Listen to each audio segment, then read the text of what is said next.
की वैदिक धर्म की। तीन व्यक्ति चले जा रहे थे, ध्यान से सुनेंगे।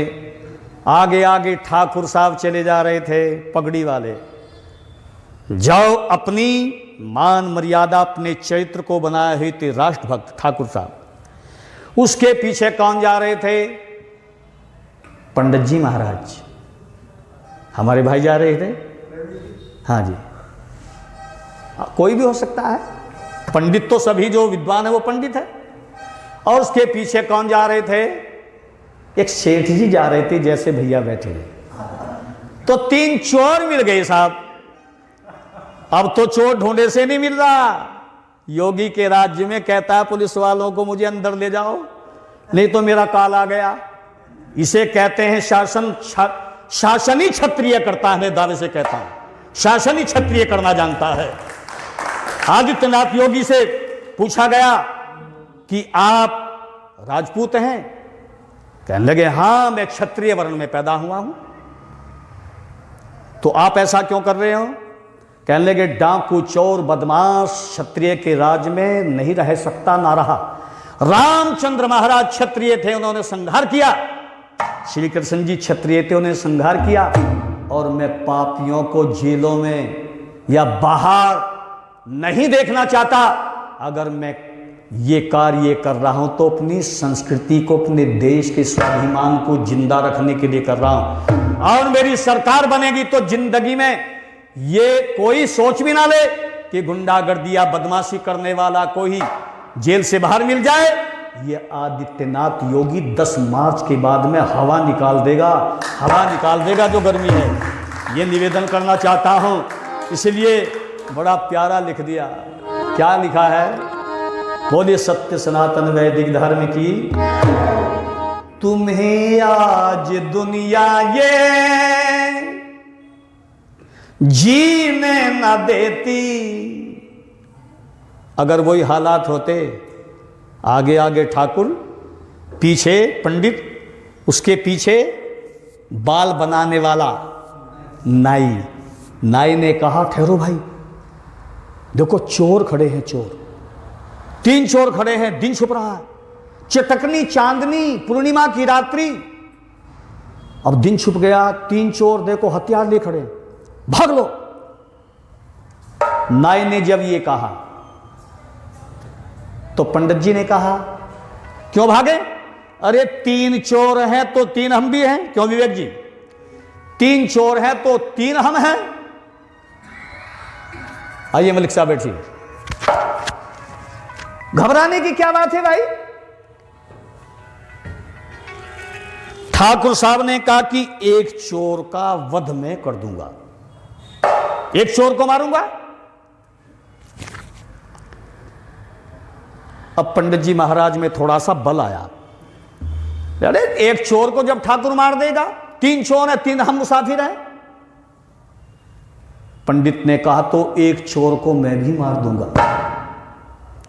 अब एक चोर रह गया। ठाकुर साहब ने कहा एक चोर को मैं मारूंगा, पंडित ने कहा एक चोर को मैं मारूंगा। अब नाई बाल बनाने वाला देखने लगा दोनों की तरफ। ठाकुर साहब ने कहा पंडित ने तुम क्यों ऐसे भाई, तुम भी कुछ बोलो। नाई कहने लगा एक चोर को ठाकुर मारेगा, एक चोर को पंडित मारेगा, एक चोर रह जाएगा वो मुझे मार देगा, वो चोर मुझे मार देगा। जब तक ये वृत्तियां इस देश के अंदर रहेगी, आपका स्वाभिमान जागृत नहीं होगा, तो चोर लुटेरे लफंगे इस देश को लूटते आए हैं, महाभारत के बाद में लूटते रहेंगे। मैं तो धन्यवाद देना चाहता हूं अपने योगी आदित्यनाथ जी को कि उन्होंने कमाल संभाल करके ये जो खरपतवार को छांट करके खेत को हरा भरा तैयार कर दिया। एक बार तालियां बजा कर कैसे वीरों का स्वागत करने का काम करेंगे। तो लिख दिया है क्या? हमें आज दुनिया यहां पे ओ आर्यों हिंदुओं जीने न देती, दयानंद नया तेरी शिवर नया। बोलो बोलो।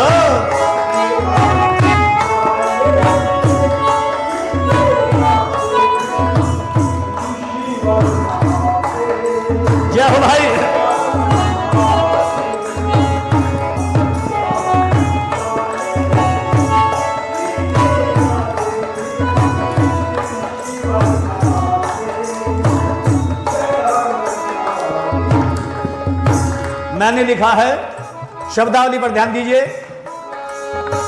ना होता जमाने में वैदिक धर्म ना होती ऋचाएं ये वेदों की प्यारी, वेदों की प्यारी, वेदों की बांसुरी बजने न पाती यहाँ पे, वेदों की बांसुरी बजने न पाती। और मेरे साथ तालियां बजा के बोल दीजिए, दयानंद नयाते गुरुवर नयाते।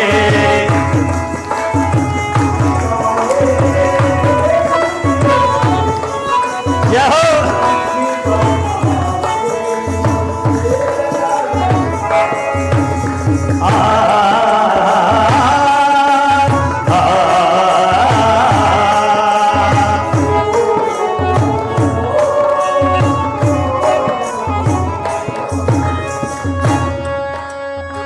विधवा अनाथ यहाँ पे ऋषिवर में, विधवा अनाथ यहाँ देखी बिलखती, रोटी के बदले में ये चोटियां कटती, चोटियां कटती।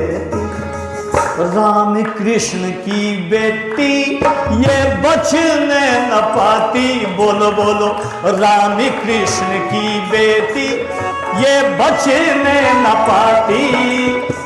दयानंद नयाते मैं ऋषि जी नयाते।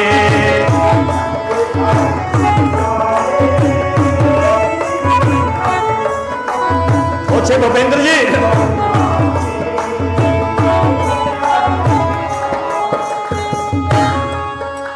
और आगे लिखा,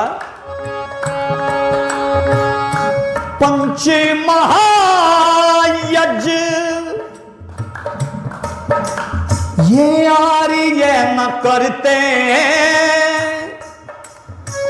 राम कृष्ण के बेटे ये जीते न मरते। पंच महायज्ञ आर्य न करते, राम कृष्ण के बेटे जीते न मरते, आहे ही भरते। हवन की सुगंधी घर आंगन न होती। आज भी सायंकाल पंडित जी ने हमारे विवाह रचाया है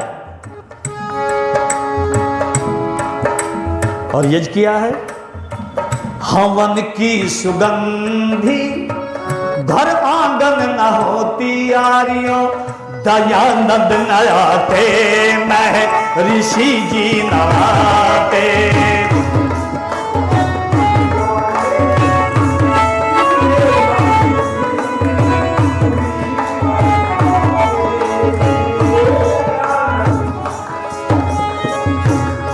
अगली पंक्ति पर ध्यान दीजिए, बोलिए देव दयानंद महाराज की।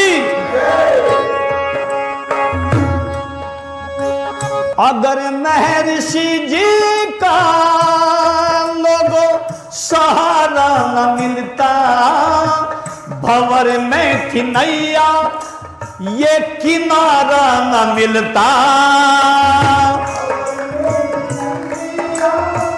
किनारा न मिलता, किनारा न मिलता। किनारे पे आकर भी लहर आ डुबोती। क्यों मलिक साहब? किनारे पे आकर भी लहरें आ डुबोती। और दोनों हाथ ऊपर करेंगे क्योंकि पिक्चर चल रही है आपकी, ये पूरी दुनिया देखेगी इसे। दोनों हाथ ऊपर करके ताली बजा के बोलेंगे, दयानंद नयाते मैं ऋषि जी नयाते।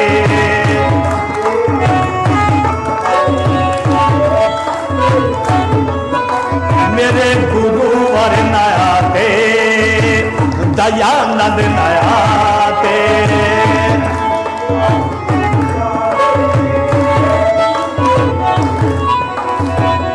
ऋषि वर न आते, हम ढूंढे से न पाते।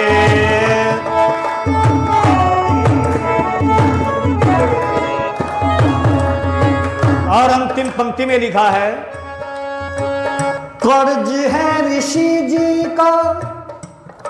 जो व्यक्ति कर्जदार होता है ना, वो हमेशा बच करके निकलता है मालिक से। और हम तो परमात्मा के, दयानंद के, राष्ट्र के बहुत बड़े कर्जदार हैं। ऋण उतरेगा उनके धर्म प्रचार करने से। आओ आर्य समाज से निकल करके हम पार्कों में जाने का प्रयास करें, उन लोगों को जोड़ने का प्रयास करें। दयानंद से पहले तो एक भी वैदिक धर्मी नहीं था लोगों। दयानंद ने तो बलिदान दिया, चौराहों पर घंटों घंटों प्रवचन करते थे। भूखा प्यासा रह करके मेरा गुरु ने यार ये समाज निर्मित किया है, इस फुलवारी को उजड़ने ना दो मेरे मित्रों, और इसमें बाहर आ जाए। और बाहर कब आएगी? जब आपका संगठन बलवती होगा। अगर हमारे कोई भाई हमसे रूठे हुए हैं, उनको भी हम मनाने का प्रयास करें। यही आह्वान भारत माता कर रही है। योगी जी और मोदी जी इस कार्य के लिए लगे हुए हैं। बोलिए सत्य सनातन वैदिक धर्म की। तो कहा, ऋण है ऋषि जी के गगन में सितारे, चुकाएंगे कैसे अरे दयानंद तुम्हारे। ऋण है ऋषि जी के गगन में सितारे, चुकाएंगे कैसे दयानंद तुम्हारे, दयानंद तुम्हारे। ये घनश्याम प्रेमी भी, घनश्याम प्रेमी भी खुर्जा आर्य समाज में न आते। अगर प्रशासक ज्ञानेंद्र मलिक मुझे फोन पे ना बुलाते, हमें आज दुनिया ये यहाँ जीने न देती। दयानंद न आते, छोकर साहब के घर में हम हवन रचाते, तो घनश्याम प्रेमी भी भजन ना सुनाते। घनश्याम प्रेमी भी भजन ना सुनाते। तुम्हें आज दुनिया यहाँ पे अरे जीने न देती। दयानंद न आते, महर्षि जी नया पूछे।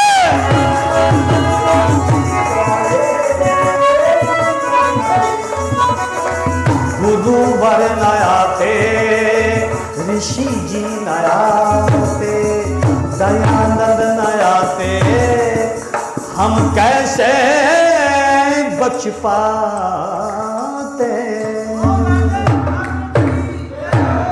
आप सभी का हृदय की गहराई से बहुत बहुत धन्यवाद। बोलिए